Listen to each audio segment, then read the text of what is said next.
Hello and welcome back to Milsurp Rifles 1945. Today we're going to be continuing our series on Nagoya Type 99s, and today we actually have kind of an interesting one. This is a first series Nagoya. This would be the second series Nagoya did. As we discussed in the previous episode, Nagoya started off their short rifle Type 99 production with a 0 series, so there was actually no series mark before that. And just to reiterate, when Nagoya would make a series of rifles, it would basically be 100,000 rifles, starting with serial number 0 and ending with 99,999. And then it would start over again with a new series mark. So this would be after the initial run of 100,000 rifles. There are a few slight differences between this one and our no series rifle. So we'll take a little closer look and I'll show you some of those. Okay, so the first thing we want to look at is obviously this is another example of the receiver markings on an early Type 99. This example has a full intact chrysanthemum. It hasn't been ground off, as you typically see on a lot of post-war rifles. And right here, you've got your Type 99 text, 99 type, essentially. And that's all standard on almost all Nagoya rifles up until around the 7th series. And looking at the side of the receiver, here we have our arsenal markings. And again, it's almost exactly the same as a 0 series, except now we have a marking right here. So this is actually your symbol for the first series. It's very similar to a 7th series. I've actually seen a lot of folks online mistake that as a 7th series marking, but that is the first series.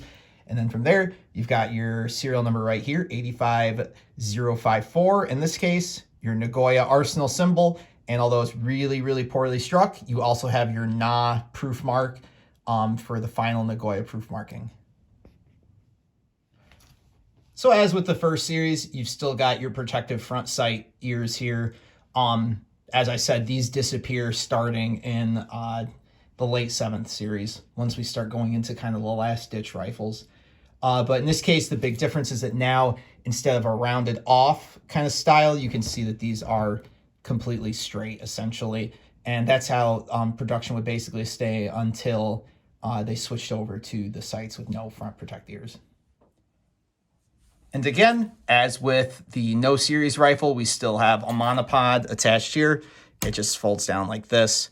One of the things you want to look for, especially as you go into rifles that may still have the monopod block, but never had a monopod, is to look for things right here.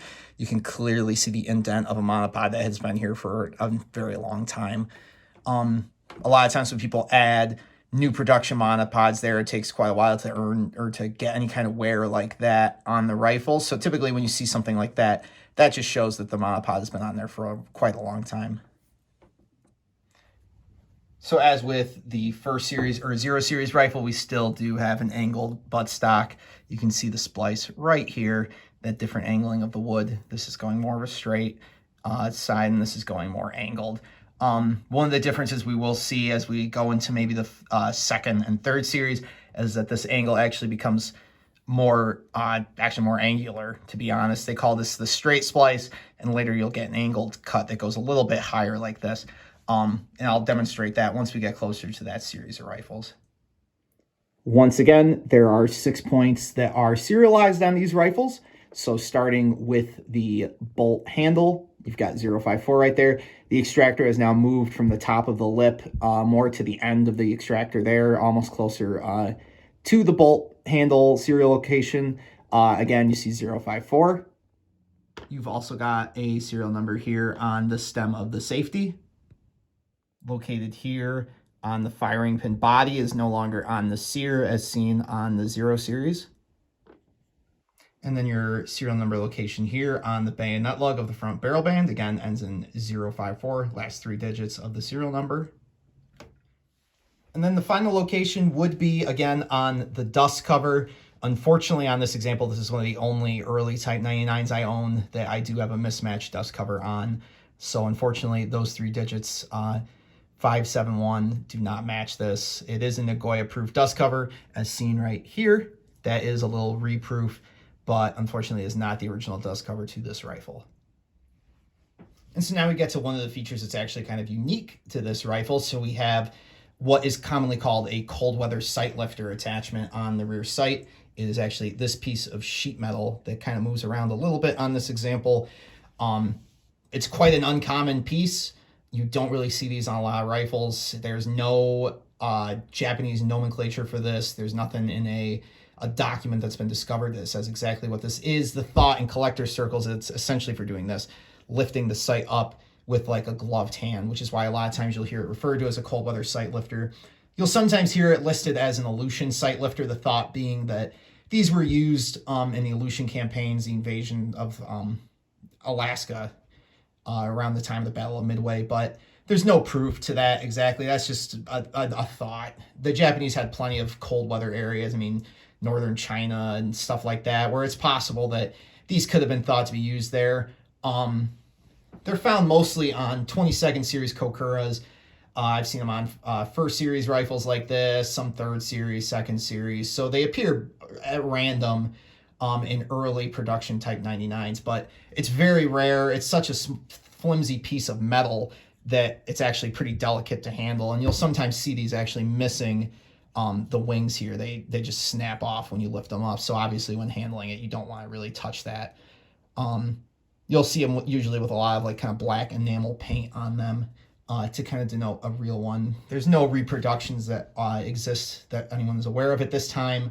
So typically if you find one of these, it's more than likely legit, but always get it checked out by a professional. Another kind of nice thing about this rifle is that it does have an original sling.